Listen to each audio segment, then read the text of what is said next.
Assalamualaikum warahmatullahi wabarakatuh.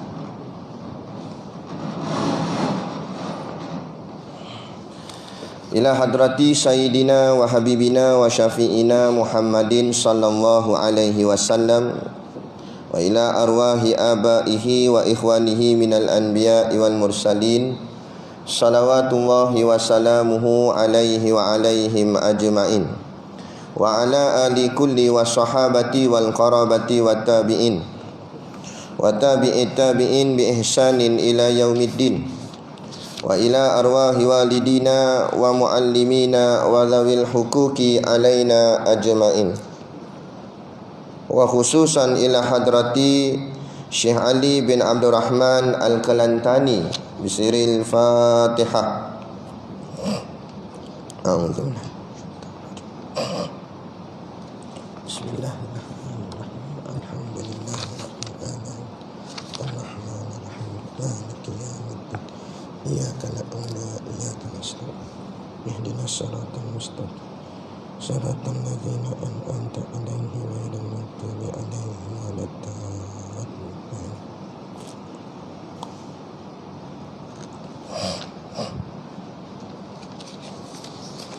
Bismillahirrahmanirrahim. Alhamdulillahi rabbil alamin. Wassalatu wassalamu ala ashrafil anbiya'i wal mursalin Sayyidina Muhammadin wa ala alihi wa sahbihi ajma'in. Subhanaka la ilma lana illa ma 'allamtana innaka antal alimul hakim. Rabbi shrah li sadari wa yassir li amri wahlul 'uqdatam min lisani yafqahu qawli. Wala haula wala quwwata illa billahil aliyil azim. Amma ba'd. Alhamdulillah, kita sama-sama panjatkan syukur kehadiratillah subhanahu wa ta'ala yang dengan limpah dan kurnianya diizin oleh Allah subhanahu wa ta'ala kepada kita pada malam ini untuk sama-sama kita meneruskan lagi pengajian kitab kita, iaitulah kitab Jauharul Mauhub wa Munabbihatul Qulub karangan Syekh Ali bin Abdurrahman Al-Kalantani. Moga-moga dengan pengajian ini akan menambah dan meningkatkan keyakinan kita kepada Allah Subhanahu wa taala. Maka dengan keyakinan itulah kita dimasukkan oleh Allah Subhanahu wa taala ke dalam syurganya nanti di hari akhirat kelak. Insya-Allah, amin ya rabbal alamin. Yang saya hormati pengerusi masjid dan seluruh saf kepimpinannya, para imam, para bilal, Tok Siak yang tak dapat kita nak sebutkan namanya satu persatu, yang amat-amat disanjungi para asatizah, alim-alim ulama, tuan-tuan guru, ustaz ataupun ustazah yang mungkin hadir pada malam ini. Mohonlah ditegur kepada hamba yang fakir dalam bidang ilmu ini. Sekiranya apa yang disampaikan dan dikongsikan ada salah dan silapnya, yang kita kasihi ayah-ayah, ibu-ibu, pemuda-pemudi, muslimin dan muslimat yang dirahmati Allah sekalian. Baik, kita sambung kitab Jawi muka surat yang keempat. Qala al-muallifu rahimahullahu ta'ala wa nafa'ana wa iyyakum bi ulumihi fid daraini amin ya rabbal alamin. Kata pengarang kitab, kata Miqdad ibnu al-Aswad, masuk aku atas Abi Hurairah radhiyallahu anhu, maka mendengar aku akan dia berkata, sabda Nabi sallallahu alaihi wasallam, berfikir satu saat itu terlebih afdal daripada ibadat setahun. Kemudian masuk aku atas Ibnu Abbas radhiyallahu anhuma, maka aku dengar akan dia berkata, sabda Nabi sallallahu alaihi wasallam, berfikir satu saat itu terlebih afdal daripada ibadat 70 tahun. Kemudian masuk aku atas Nabi sallallahu alaihi wasallam, maka aku khabarkan dia dengan demikian itu. Maka sabdanya, benar mereka itu, seru olehmu akan mereka itu bagiku. maka aku serukan mereka itu. Maka bertanya Nabi SAW akan Abu Hurairah daripada fikirnya, maka sembah ia, fikirku pada kejadian 7 petala langit dan bumi. Maka sabdanya, fikir engkau itu afdal daripada ibadah setahun. Dan sabdanya, turun atasku ayat Quran, kerugianlah bagi barang siapa membaca akan dia dan tiada mengambil fikir padanya. Baik, kita sambung lagi kitab kita ni, iaitu kitab Jauharul Mahub wa Munabbihatul Qulub. Kitab ni adalah kitab tasawuf yang banyak perkara-perkara yang dimasukkan dalam kitab ni ialah lebih kepada perkara-perkara nasihat yang berkait rapat dengan soal kehidupan kita. Jadi bab yang pertama dalam kitab ni, pertama sekali Syekh letakkan tajuknya adalah fikir, kelebihan berfikir. Fadilatul fikri, kelebihan berfikir, yang diletakkan pada bab yang pertama. Kenapa diletakkan fikir dulu? Ini kita nak tengok. Jadi ada satu kisah di zaman Nabi yang diceritakan dalam kitab ni. Kata dia, Miqdad ibnu Al-Aswad, dia bercerita. Dia kata, masuk aku atas Abi Hurairah radhiyallahu anhu. Maksud masuk tu maknanya bertemu. Miqdad ibnu Al-Aswad ni, dia bertemu dengan Abu Hurairah radhiyallahu anhu. Maka mendengar aku akan dia berkata. Abu Hurairah cakap. Abu Hurairah kata apa? Sabda Nabi SAW. Abu Hurairah kata, Nabi kata, berfikir satu saat itu terlebih afdal daripada ibadah setahun. Tafakkuru sa'ah khairun min ibadati sanah. Itu Arab dia lah, bahasa Melayu dia. Berfikir satu saat itu terlebih afdal. Maksud terlebih afdal, terlebih baik daripada ibadah setahun. Cerita dia. Kemudian masuk aku atas Ibnu Abbas radhiyallahu anhuma. Kemudian dia pergi tempat lain pula. Jalan-jalan-jalan, dia jumpa pula dengan Ibnu Abbas. Ibnu Abbas ni sepupu Nabi. Namanya Abdullah bin Abbas. Abbas bin Abdul Muttalib. Abbas tu pakcik Nabi. Ni anak pada pakcik Nabi, maknanya sepupu Nabi lah. Ibnu Abbas radhiyallahu anhuma. Sebab tu belakang dia sebut radhiyallahu anhuma. Huma tu maksudnya dua orang. Reda atas mereka berdua. Siapa berdua tu? Ibnu Abbas dan ayahnya. Kerana dua-dua selain daripada ahli keluarga Nabi, begitu juga mereka berdua adalah sahabat Nabi. Jadi radhiyallahu anhuma. Maka aku dengar akan dia berkata. Ibnu Abbas pula cakap, sabda Nabi SAW. Ibnu Abbas kata, Nabi sabda, berfikir satu saat itu terlebih afdal daripada ibadah 70 tahun. Tafakkuru sa'ah khairun min ibadati sab'ina sanah. Tadi Abu Hurairah kata, Nabi kata fikir satu saat lebih baik daripada ibadat 1 tahun. Tapi siapa ni Ibnu Abbas pula kata, Nabi kata, Ibnu Abbas kata, Nabi kata, berfikir satu saat lebih baik daripada 70 tahun. Tadi 1 tahun, ni 70 tahun pula. Kemudian masuk aku atas Nabi SAW. Miqdad cerita, lepas tu aku bertemu pula dengan Nabi. Jumpa Nabi pula. Maka aku khabarkan dia dengan demikian itu. Miqdad ceritalah apa yang Abu Hurairah kata dan apa yang Ibnu Abbas kata. Maka sabdanya, Nabi bersabda, benar mereka itu. Dua-dua betul, kata Nabi. Yang Abu Hurairah kata lebih baik 1 tahun pun betul. Yang Ibnu Abbas kata lebih baik daripada 70 tahun tu pun betul juga. Seru olehmu akan mereka itu bagiku. Kata Nabi ke Miqdad, panggil dua-dua datang jumpa aku. Maka aku seru akan mereka itu. Miqdad pun pergi panggil lah 2 orang tu. Maka bertanya Nabi SAW akan Abu Hurairah daripada fikirnya. Bila Nabi bertemu dengan Abu Hurairah, dua-dua ni dah datang dah. Nabi tanya Abu Hurairah, apa yang kamu fikir? Nabi tanya Abu Hurairah. Maka sembah ia. Sembah sini bukan sembahyang gitu, tapi maksud sembah ni berkata. Ni bahasa lama, bahasa kitab lama. Maka sembah ia, yakni Abu Hurairah pun menjawab, fikir daripada kejadian 7 petala langit dan bumi. Bila Nabi tanya Abu Hurairah, apa yang kamu fikir? Abu Hurairah kata, aku fikir tentang 7 petala langit dan 7 petala bumi. Maksud Abu Hurairah, dia mikir tentang alam, ciptaan Allah. Dia tengok hebatnya ciptaan Allah. Langit tanpa tiang, matahari boleh naik sendiri tanpa tali bergantung padanya dan sebagainya lah. Tengok keindahan-keindahan alam. Kata Abu Hurairah, apa yang aku fikir ialah tentang alam, 7 petala langit, 7 petala bumi.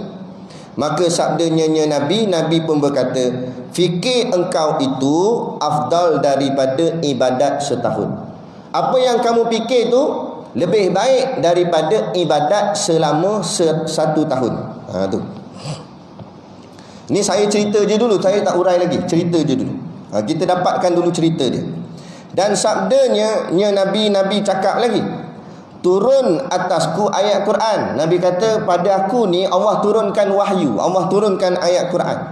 Maka kata Nabi, kerugianlah bagi barang siapa membaca akan dia dan tiada mengambil fikir padanya. Nabi kata, sangatlah rugi kalau ada orang tu dia baca Quran tapi dia tak mikir apa yang Quran kata. Nabi kata rugi teramat sangat. Dan pada satu riwayat, kerugianlah baginya. Dan diulang-ulangi akan dia 10 kali. Dan satu riwayat lain cerita bila Nabi kata begitu, Nabi kata rugi sungguhlah orang yang tak mikir tentang ayat-ayat Quran. Nabi ulang 10 kali. Kalau kita baca dalam sirah atau hadis Nabi, satu-satu perkara tu kalau Nabi berulang-ulang kata, maknanya benda tu tersangat-sangatlah penting dan tersangat-sangatlah mustahab. Kenapa Nabi ulang ayat ni rugilah 10 kali Nabi ulang? Sebab memang sungguh pun apa yang berlaku di akhir zaman ni, ni zaman kita ni memang gitu pun. Mana ada sibuk nak mikir tentang ciptaan alam, ciptaan Allah. Yang banyak kita fikir ciptaan makhluk, ciptaan manusia. Canggih telefon ni, macam mana dia buat Betul tak? Tengok menara bangunan tinggi, tingginya pencakar langit. Mana boleh cakar langit kalau cakar runtuh dah. Tapi bahasalah nak kata hebatnya, tingginya bangunan. Bangga tengok bangunan yang tinggi. Kata kenapa pun tak bangga dengan Gunung Everest? Lagi tinggi dari segala bentuk bangunan sekalipun. Tak ada bangunan boleh lawan nak ketinggian gunung yang Allah cipta. Tapi kenapa tak nampak ciptaan Allah, tapi nampak ciptaan makhluk yang hebat dan hebat dan hebat. Macam ni lah coronavirus ni lah. Tak salah kita nak ikhtiar tuan-tuan. Kita pakai pelitup muka, kita semayang jarak, kemudian kita cuba cari penawar dia, ubat dia, vaksin lah, apalah, tak kira lah. Tapi persoalan yang timbul, kenapa kita lebih nampak vaksin ataupun lebih nampak ubat-ubatan ciptaan manusia berbanding dengan satu-satu penawar ataupun ubat yang telah Allah dan Rasulullah sebut daripada dulu. Contohnya madu, habatus sauda, minyak zaitun, semua buah tin, siap ada ayat Quran lagi sebut. Dalil yang cukup kuat. Hadis ada, Quran ada. Tapi kalau ubat-ubatan lain, mana hadisnya? Tak ada hadis. Ayat Quran pun tak ada. Tapi hari ini kita telah di brainwash, telah didoktrin oleh barat, sehingga kita meletakkan harapan kita kepada barat lebih kepada Allah. Kita harap nampak doktor ciptaan sains makhluk ni lebih selamat daripada apa yang telah Allah bawa dulu lagi, Nabi bawa dulu lagi. Betul tak? Kita bila demam sakit, kita cari Panadol ke cari habatus sauda? Kita cari Panadol. Bukan saya kata Panadol tu salah, saya tak kata. Bukan saya kata vaksin tu salah, saya tak kata. Saya cuma tanya, kenapa kita mendahulukan ciptaan makhluk, lebih-lebih lagi ciptaan itu datang daripada barak kapi berbanding dengan ciptaan yang memang Allah cipta. Sebab apa? Sebab kita tak nampak kebesaran, hebatnya apa benda yang Allah buat, apa yang Allah cipta. Tapi sebab hati kita lebih syuhud, lebih memandang kepada kehebatan makhluk. Inilah kesilapan terbesar kita. Benarlah apa yang Nabi kata. Nabi kata, rugilah teramat sangat mereka baca Quran tapi mereka tidak berfikir tentang ayat Quran. Lepas tu Nabi ulang 10 kali. Nabi kata rugi, rugi, rugi. Memang rugi sungguh. Ini yang berlaku. Tak ada masalah kita nak ikhtiar dengan apa ubat sekalipun, tapi dahulukanlah Islam. Sebab kita orang Islam, dahulukan Quran, dahulukan hadis. Kemudian kita samping-samping ikhtiar dengan ubatan-ubatan ciptaan manusia dan sebagainya, tak jadi salah selagi barangnya tidak haram, halal, tak salah. Tapi mendahulukan Islam itu. Sebab apa? Sebab kita orang Islam. Kalau kafir mendahulukan ubat-ubatan, tak pelik sebab dia kafir. Di mana ada Quran hadis pada dia. Kita ni umat tauhid, umat yang diberikan Quran, dibawakan pula hadis. Maka perkara pertama yang kita kena rujuk Quran hadis dulu, batu barulah yang lain-lain. Patutnya begitu, kan?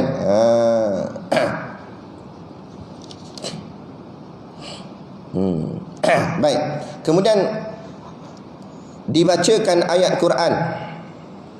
Kata Nabi, Allah turunkan ayat padanya yang berbunyi, inna fi khalqis samawati wal ardi wa ikhtilafil laili wan nahar la ayati liulil albab.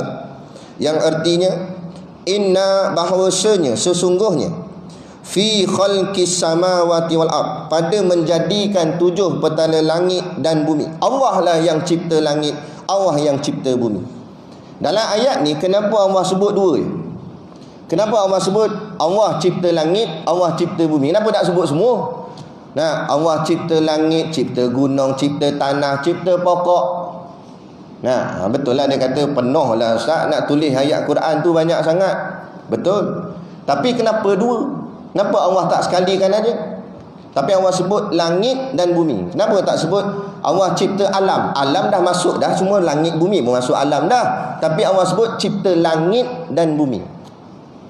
Nampak? Kemudian saya bawakan pula pepatah orang kita dulu-dulu.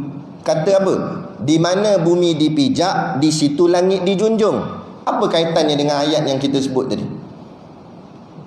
Allah sebut, akulah sesungguhnya Allah yang mencipta langit dan mencipta bumi. Kita duduk tang mana? Duduk tengah-tengah tu.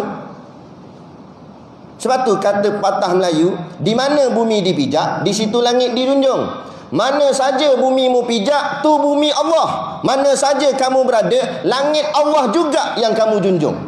Maknanya kamu tak boleh keluar daripada kekuasaan Allah. Kamu duduk dalam kekuasaan Allah.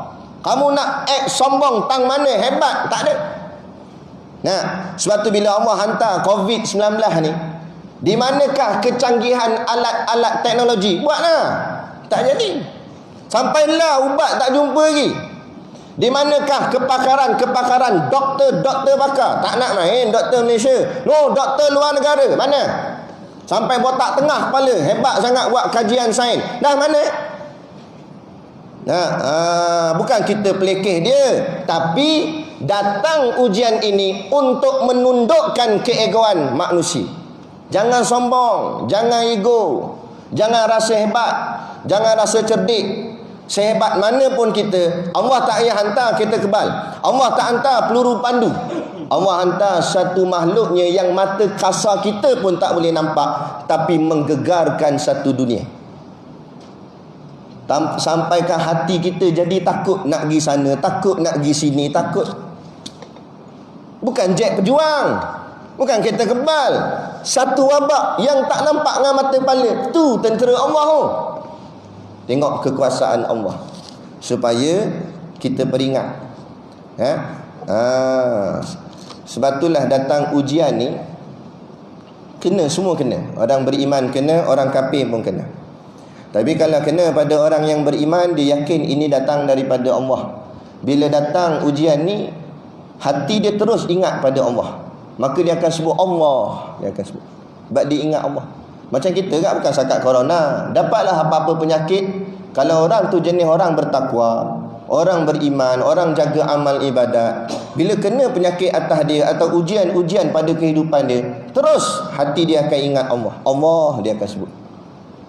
Nah, berbeza dengan orang kafir. Orang kafir bila datang ujian-ujian macam ni, bala-bala macam ni, apa yang dia ingat? Dia ingat dunia dia. Oh, mampulah kita.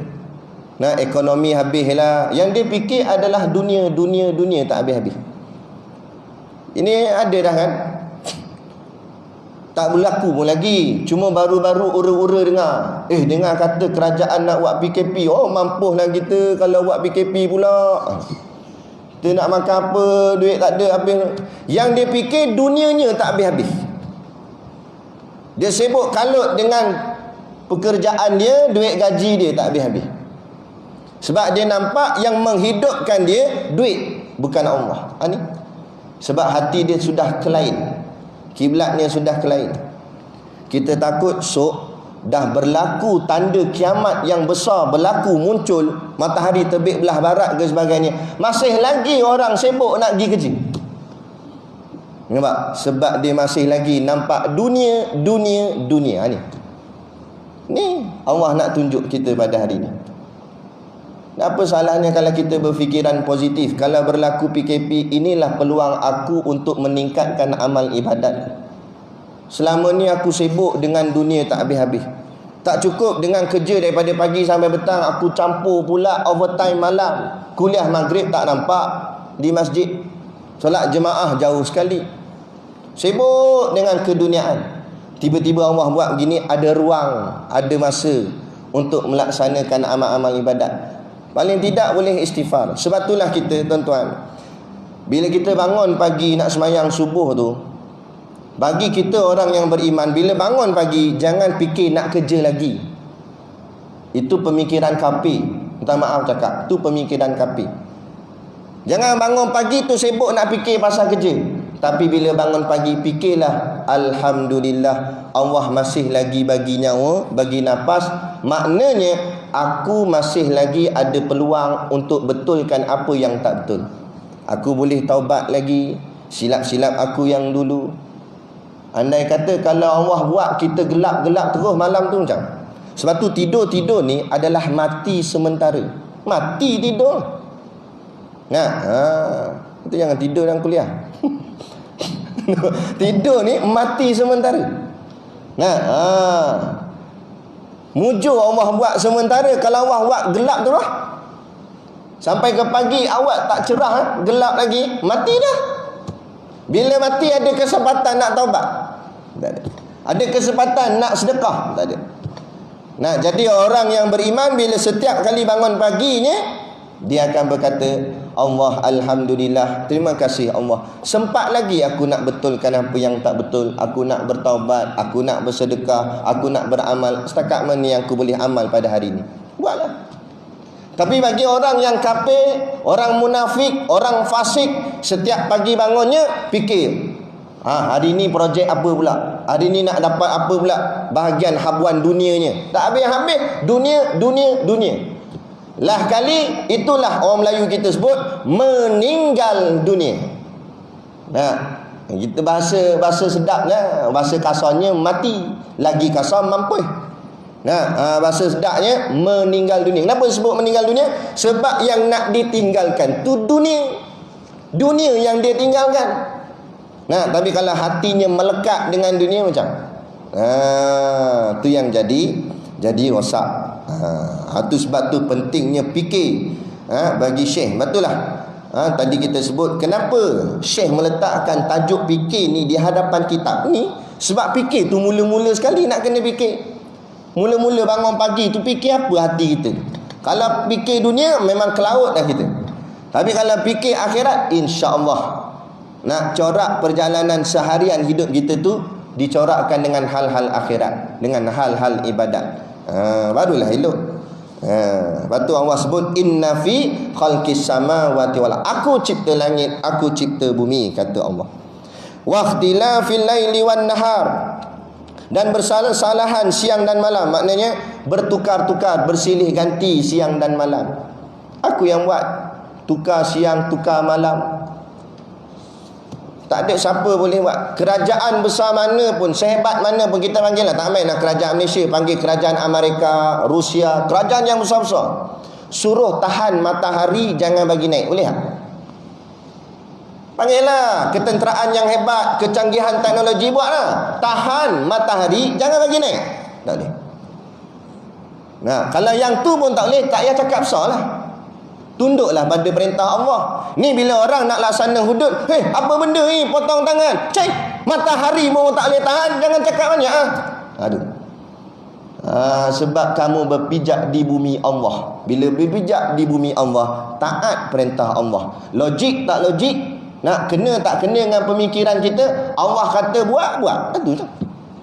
Itulah hamba yang taat. Itu je, bukan payah mana nak taat. Ikut saja perintah Allah. Allah kata A, Allah kata B.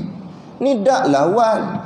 Tak nak degil kerah kepala, tapi pijak bumi Allah, duduk bawah langit Allah. Tak sedap ke diri ni ayat ni. Sebab tu selayaknya orang macam ni dihumban ke dalam api neraka.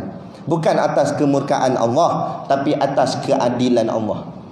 Orangnya degil, tempat adilnya dibakar sebab kerah kepala. Orang yang taat, ikut perintah Allah, atas adilnya Allah, masuk dalam syurga. Dia gitu. Jadi bertukar siang dan malam. Perbuatan Allah ni kita tak terasa berbanding dengan perbuatan makhluk. Ni contoh masjid ni, kita jadi terang ni sebab ada lampu. Lampu ni kita buat, kita tekan switch dengan tangan kita. Makhluk tekan, pok, nyala. Tapi siang malam ni Allah yang kontrol. Perubahan siang dan malam tu kita tak terasa. Tahu-tahu dah gelap. Tadi petang lagi, tadi ni cerah lagi langit. Kita sedar tak sedar mana kali duk buat kerja pok gelap dah. Bukan macam lampu ni, kalau kita tutup terus tutup. Dia bukan malam bukan gitu. Tok siap sekejap lagi dia nak tutup masjid ni. Tak ada, dia main lampu tu nak tutup perlahan-lahan. Lama shot di situ kena kada. Nampak? Dah dia tekan tutup tu dah. Dia tekan balik pok buka. Tapi tengok Allah buat. Kejap. Saya pernah test dah. Saya duduk satu surau tu dia ada tingkap kat depan. Duduk menghadap kiblat ni, kat depan itu ada tingkap. Dia buka lah tingkap. Kita datang awal lah kat pukul 6, masa tu cerah lagi. Kita duduk. Saya kata pada diri saya nak tengok langit ni berubah. Saya nak nampak macam mana dia berubah. Kita pun tenung langit ni, tenung daripada terang. Kita nak tengok macam mana dia jadi gelap. Lama-lama terasa lama lah pula. Tengok WhatsApp kat tu, ada orang WhatsApp ke apa, belik handphone. Tengok baru tengok 2 mesej je. Tengok 2 mesej, pandang depan balik gelap dah. Tu kata tak boleh. Kita tak dapat. Itu sebab itu nak menunjukkan, itu yang terkeluar daripada mulut kita, subhanallah, maha suci Allah, hebatnya Allah. Tak ada challenge dengan manusia. Manusia boleh buat apa kan? Tu hebatnya Allah, halus saja. Nak perbuatan Allah. Waqtilafil laili wan nahar la ayati liulil albab. Semua yang Allah buat itu untuk menjadi sebagai beberapa tanda bagi mereka orang yang berfikir. Orang yang ada akal. Sebab tu Allah letakkan pada kita akal fikir. Tengok macam mana Allah cipta, macam mana Allah buat. Boleh ke kamu buat? Kalau kamu rasa nak lawan Allah, buatlah sebelah sayap nyamuk. Tak payah buat 2 belah, buat sebelah sudah. Kalau kamu rasa hebat, buat sehelai rumput. Bukan Allah suruh, Allah cabar buat gunung. Allah cabar buat sehelai rumput je. Tengok kalau kamu rasa hebat, buat. Kita hari ni rasa kehebatan diri kita, bukan kita cipta, kita inovasi je. Reka bentuk tu, nama dia reka bentuk. Tu hebat-hebat kereta BMW, kereta Mercedes. Besi dia BMW buat? Dah, besi Allah buat. Dia cuma reka je, tampung jadi sebiji kereta. Tapi besi siapa buat? Hebatnya tayar. Boleh tahan berapa tan body atas tu. Tayar yang hebat tu buat daripada getah. Getah mana datang? Kalau datang daripada pokok getah, siapa buat pokok getah? Allah, bukan manusia. Kita boleh ikhtiar tanam. Kalau Allah buat tumbuh, tumbuh. Allah buat tak tumbuh, tak tumbuh. Jadi bila nampak benda ni, barulah itu kita nampak Allah. Barulah kita tunduk pada Allah. Ini dah nampak hebat diri, hebat diri, hebat diri. Ini yang jadi rosak. Sebab itulah sifat yang paling jahat, manusia yang paling jahat atas muka bumi bukanlah manusia yang minum arak, bukanlah manusia yang berzina, bukanlah mak rempit, bukanlah manusia isap dadah. Tapi orang yang paling jahat atas muka bumi ada pada dirinya sifat keakuan. Dalam bahasa Arab dipanggil anani. Dia mendabik dada aku. Tak payah kata budak-budak buat maksiat, tak payah kata budak-budak lara. Kadang-kadang penyakit ni terkena pada orang taat. Orang masjid boleh terkena. Kadang-kadang dia berkata, masjid ni jadi imarah sebab aku Kalau bukan aku, tak jadi. Sifat keakuan. Dia nampak diri dia yang boleh buat. Dia nampak diri dia ada kuasa. Nampak diri dia yang boleh buat semua ni. Sedangkan semua tu Allah buat. Kadang-kadang pula jadi lebih jahat daripada orang buat maksiat. Kadang orang buat maksiat, sebab tu kata Syekh bin Athaillah As-Sakandari dalam kitab Hikam, kadang-kadang ahli maksiat itu menangis, ahli taat itu ketawa, dia kata. Apa maksud dia? Kadang-kadang ada orang buat maksiat tapi menangis kerana rasa bersalah kepada Tuhan. Dia buat silap, buat jahat, tunduk kepala, menitis air mata geleng kepala, ya Allah, aku silap ya Allah. Aku buat lagi dosa ya Allah. Aku tak nak buat dah, aku terbuat lagi ya Allah. Ampunlah ya Allah. Sungguh-sungguh dia menundukkan dirinya pada Allah. Tapi ada orang buat taat tetapi ketawa, kata Syekh Athaillah. Kenapa ketawa? Bangga dengan ibadat yang dia buat. Tengok aku buat. Ni semua aku buat. Ni nak jadi hebat jadi aku. Dia nampak diri dia hebat. Itu lebih teruk dan lebih jahat, kerana dia sudah memiliki sifat iblis. Iblis aba wastakbara, ingkar, degil. Allah kata sujud pada Adam. Maksud sujud sini bukan sembah Nabi Adam. Tapi maksud sujud artinya hormat pada Nabi Adam. Sebab manusia ni, Nabi Adam ni Allah cipta makhluk yang paling hebat dari segi semua makhluk. Maka kata Allah, sujud hormat pada dia. Dia kata, aku diperbuat daripada api, sedang dia buat daripada tanah. Kemudian pula kalau ikut siapa yang ada dulu, iblis ada awal lagi. Nabi Adam kemudian. Maknanya kalau ikut senior junior, iblis tu senior, Nabi Adam junior. Tiba-tiba senior kena hormat junior. Macam nampak? Kita kata pakcik-pakcik sekalian, ayah-ayah sekalian, hormatlah budak-budak tahfiz contoh. Asal pula dia budak lagi, kami tua lagi. Budak tahfiz tu pun jawab, sian pakcik iblis ni kata. Dan dia melanggar iblis. Mati dah ke apa? Bunyi mati. Boleh sambung sikit ni. Jadi jangan kita tunduklah, siapa pun kita tak sama je. Yang membezakan kita adalah takwa di sisi Allah. Siapa paling bertakwa, dia paling dekat dengan Allah. Tak kira muda, tak kira tua. Paling banyak beramal, dia lah paling dekat dengan Allah. Apa guna nak tubuh badan sihat, umur lebih tua, berusia lebih, tetapi amal kurang berbanding dengan budak. Amalnya lebih banyak, maka dia lebih mulia. Apa guna orang sihat tapi amal kurang, tapi orang tu sakit tapi amal banyak. Lebih baik orang yang sakit. Jadi bukan masalah corona tak corona, masalahnya siapa kita di sisi Allah. Apa pandangan Allah terhadap kita? Apa amal kita pada Allah? Itu. Yakni kata dia, atas kamal sempurna kudrat Allah Ta'ala bagi orang yang mempunyai akal. Kalau orang yang ada akal, dia akan nampak kamal kesempurnaan kudrat Allah. Apa yang Allah cipta semuanya perfect, semuanya sempurna.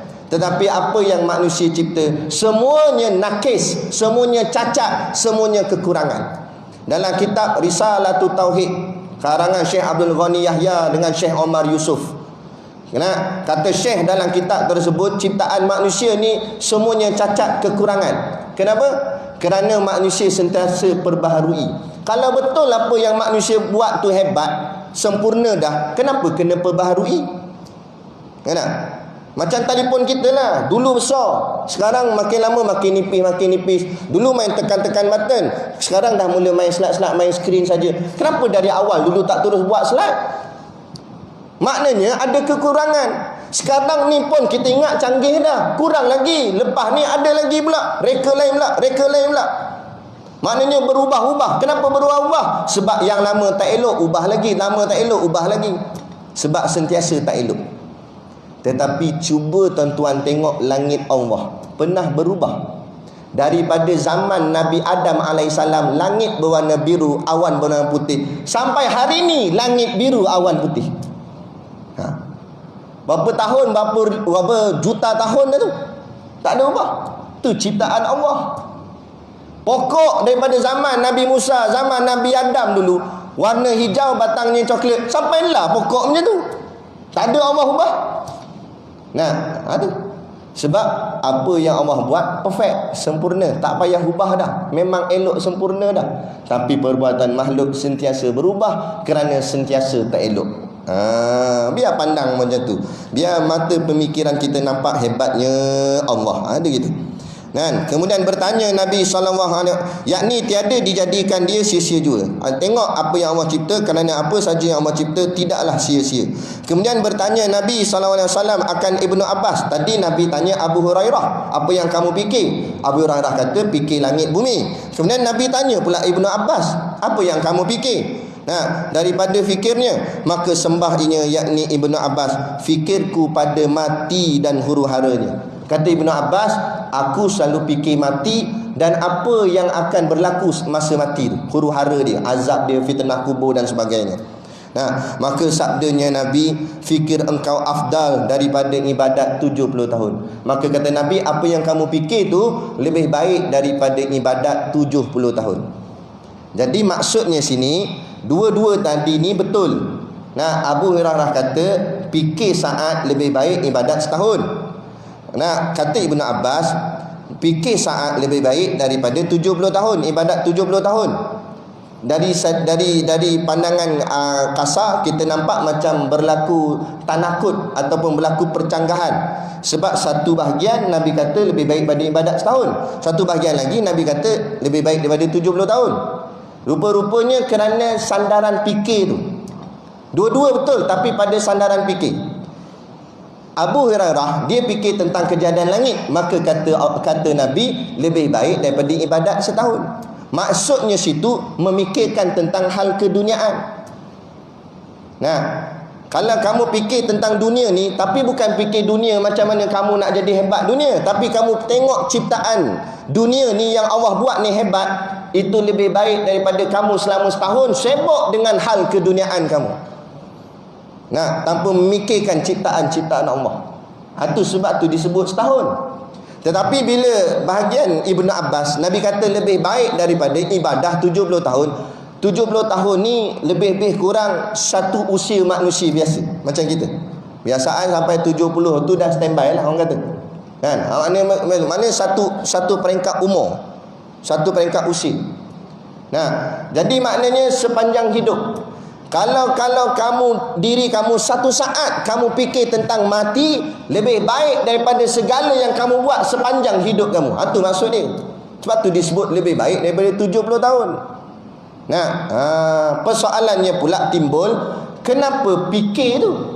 Maka di sini ulama sebut bahawa fikir adalah salah satu ibadah. Nah, yang ni yang kita tak tahu. Fikir disebut dalam kitab Ibadatul Fikri. Fikir itu adalah satu ibadah. Bila sebut ibadah, apa dia ibadah? Ibadah ni asal kataannya abdun, ain badal. Abdun artinya hamba. Ibadatun artinya kelakuan hamba. Sebagai seorang hamba, apa dia punya ciri, apa perbuatan dia? Perbuatan tu, kelakuan tu yang dipanggil ibadah. Jadi salah satu ciri-ciri seorang hamba ialah ibadatul fikri. Dia menggunakan pemikirannya, fikir tentang akhirat, tentang Allah. Maka ianya jadi ibadah. Maka dengan fikir sahaja boleh pahala. Kita sempit, kita fikir ibadah tu solat saja. Tak, ibadah tu luas. Apa saja kelakuan yang dibuat sebagai hamba Allah untuk taat perintah Allah, maka ia dipanggil ibadah. Kan? Wa ma khalaqtul jinna wal insa illa liya'budun. Dan taklah aku jadikan jin dan manusia melainkan untuk mereka menyembah kepada aku. Illa liya'budun. Liya'budun artinya untuk mereka menyembah aku. Kata Abdullah Ibn Abbas dalam tafsirnya, dia kata yang dimaksudkan dengan liya'budun ialah liya'rafu. Maknanya mengenal. Arafa, mengenal. Jadi makna ayat ni, kata Ibn Abbas, taklah aku jadikan manusia dan jin melainkan untuk mereka mengenal aku. Bila mengenal, macam mana cara nak kenal? Maka Allah letakkan akal pada setiap kita. Bukan orang beriman dia ada akal, orang kafir pun ada akal enggak. Maka guna akal masing-masing. Tengok kejadian-kejadian ni dan fikirlah siapa yang buat semua ni. Maka bila fikir-fikir, baru nampak hebatnya Allah. Barulah dikira sebagai ma'rifatullah, mengenal Allah. Nah, itu yang dimaksudkan dengan taklah aku jadikan jin dan manusia melainkan untuk mereka mengenal Allah. Tiba-tiba lahir atas muka bumi. Nah, bukan dia kenal Allah, tapi dia kenal dunia. Kenal jawatan, kenal pangkat, nah, kenal duit, tapi yang mencipta segalanya dia tak kenal. Nah, kalut berebut-rebut nak jadi Perdana Menteri. Nah, sebab dia kenal Perdana Menteri. Dia tak kenal Allah Ta'ala. Kalau orang kenal Allah, takut nak pegang jawatan. Tak payah kata Perdana Menteri, nak pegang pengurusi masjid pun takut. Betul tak? Saya ada seorang pengurusi, saya kuliah di Penang, Masjid Sungai Tiram. Kalau rajin singgah Penang, dia kat pulau, pergilah Masjid Sungai Tiram. Besar masjid dia, lawa besar. Sekali tu saya kuliah di situ. Habis-habis kuliah, pengurusi ajak pergi makan. Masa makan tu pengurusi cerita, dia style Penang, geleng kepala kan. Kata, masalah Ustaz. Kita pun geleng juga. Apa masalah? Kita tanya. Masalah duit banyak. Duit banyak apa masalah? Saya kata duit tak ada baru masalah. Ni duit banyak dia kata masalah. Apa salah masalah? Masalah lah Ustaz. Sebab bila duit banyak, Allah akan tanya saya, apa kamu buat? Duit banyak, kamu buat apa? Kalau duit tak ada, Allah tak tanya. Nak tanya, kenapa tak buat program? Nak buat program macam mana? Duit tak ada. Tak apa, tak pening. Masalah yang pening, duit banyak. Kenapa tak buat? Kenapa tak imarah? Kenapa tak buat program? Kenapa tak buat? Masyarakat jahil. Kenapa kamu tak buat majlis ilmu? Kenapa tak buat gini, tak buat program ni untuk naikkan syiar Islam supaya masyarakat kenal Islam? Kenapa tak buat? Duit banyak. Tu dia kata dia takut. Macam tu saya kata. Dah saya kata buatlah program banyak-banyak. Buat dah Ustaz. 5 waktu sembahyang, 5 ada kuliah dia tu. Lepas tu banyak lagi Ustaz. Saya kata bagi saya. Dia kata tak boleh lah. Betul lah, gurau je. Nah, tapi itu maknanya itulah orang yang fikir akhirat. Tapi kalau orang fikir dunia, sampai beku akaun. Betul tak? Nah, puluh ribu, ratus ribu kadang-kadang. Nah, tapi apa benda yang kita buat? Ni. Sebab tu kalau orang fikir Allah, pegang jawatan takut, tanggungjawab besar. Tapi bila orang tak nampak Allah, dia nampak dunia, berebut. Nah, berebut. Ketua kampung berebut. Dah nak renovate dapur, nak tukar kereta baru. Sebab apa? Sebab bila pemikiran itu dihala ke dunia, maka kata Syekh bin Athaillah, kalau siapa yang menghadap wajahnya ke tempat matahari terbit, dia akan membelakangkan ke tempat matahari terbenam. Siapa yang menghadapkan wajahnya ke tempat matahari terbenam, dia akan membelakangkan ke tempat matahari terbit. Maksudnya, siapa yang memandangkan wajahnya pada dunia, dia akan membelakangkan akhiratnya. Siapa matlamat hidupnya nak dunia, dia akan belakangkan akhirat dia. Soal halal haram lantak pi. Yang penting aku dapat duniaku. Tapi siapa yang menghadapkan wajahnya pada akhirat, matlamat hidupnya akhirat, dia akan membelakangkan dunia ni. Dunia ni jadi apa, dia tak kisahlah, biarlah, lebih kurang sudahlah dunia. Janji aku buat ni untuk akhirat aku. Itu. Kita takkan boleh hadap kedua-duanya sekali. Mana boleh nak hadap tempat matahari terbit dalam masa yang sama, hadap matahari terbenam boleh. Nak hadap dunia, nak hadap akhirat serentak tak boleh. Maka kita pilih menghadapkan wajah pada akhirat dan kita membelakangkan dunia. Masuk belakang dunia bukan tinggalkan dunia, tapi dunia sekadar ala kadar sudah. Bak kata tok guru kami, macam kita bawa kereta, kita lebih banyak mandang ke hadapan, tapi kita keling-keling sikit pandang ke belakang. Begitulah dunia dan akhirat. Pandang akhirat lebih, dunia kita jeling-jeling gitu kot side mirror saja. 2 kali bunyi dah, jadi kita berhenti. Mak meninggal dah pun. Bunyi macam kat hospital. Takut bunyi dia. Jadi kita berhenti setakat ni. Nanti kita akan sambung kata Ibrahim bin Adham. Bermula fikir itu atas 3 bahagi. Nanti Ibrahim ibnu Adham pula dia nak cerita tentang fikir ni ada 3 pembahagian dia. Kita tengok pula kata Ibrahim ibni Adham, seorang wali Allah. Kita berhenti setakat dulu insya-Allah. Jadi macam biasa di luar sana ada sedikit produk perniagaan untuk menampung sekolah pondok dan juga tahfiz kami. Yang tu jual tu bukan fikir dunia tu. Nak fikir akhirat lah tu. Nak fikir nak siapa nak ni apa nama? Nak meneruskan sekolah ni. Sebab nak buat sekolah ni kena ada dana juga. Jadi tu kita buat perniagaan ni. Lepas tu saya suka dengan cara tok guru saya. Kalau setengah-setengah ustaz dia mohon sumbangan, saya tak kata salah, boleh. Atas jalan fisabilillah kita boleh mohon sumbangan. Kan setengah ustaz ceramah dan sebagainya, kata tuan-tuan sekolah saya memerlukan RM50,000 sekian sebab nak buat bangunan barulah apa semua. Tak salah, minta tu tak salah. Kalau minta untuk diri dia baru salah. Tapi minta untuk jalan fisabilillah, untuk buat sekolah tahfiz dan sebagainya, itu tak salah. Tetapi saya lebih suka cara tok guru saya. Dia tak guna dengan cara minta begitu, tapi dia buat dengan cara jualan. Jadi sama-sama kita dapat manfaat. Dipanggil sistemnya win-win situation. Tuan-tuan dapat bawa balik makanan, boleh makan kat rumah, saya dapat duit untuk bangunkan sekolah. Jadi sama-sama kita dapat manfaat. Moga-moga apa yang kita lakukan ini digandakan oleh Allah dengan ganjaran pahala yang berlipat kali ganda. Jadi tuan-tuan tengoklah di luar sana nanti, niatlah membeli sambil menderma untuk bantu perjuangan sekolah-sekolah agama supaya dapat melahirkan pelapis-pelapis ulama pada masa-masa akan datang insya-Allah. Jadi sekadar tu pada malam ni yang dapat kita kongsikan bersama, moga-moga memberi manfaat kepada kita bersama. Jadi sekadar tu, wabillahi taufik wal hidayah. Wassalamualaikum warahmatullahi wabarakatuh.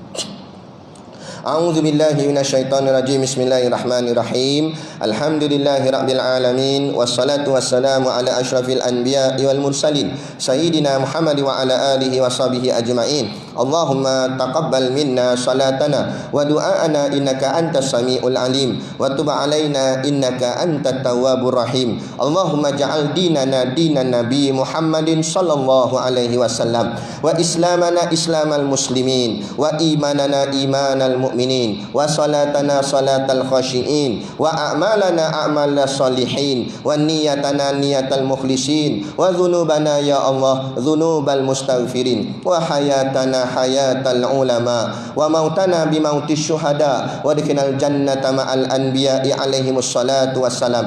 Rabbana atina fid dunya hasanah wa fil akhirati hasanah wa qina adzabannar wa qina adzabannar wa qina adzabannar. Wa sallallahu ala khairi khalqihi sayyidina Muhammad wa ala alihi washabihi wasallam. Subhana rabbika rabbil izzati amma yasifun, salamun alal mursalin walhamdulillahi rabbil alamin. Amin ya rabbal alamin. Taqabbalallahu minna wa minkum. Takbir.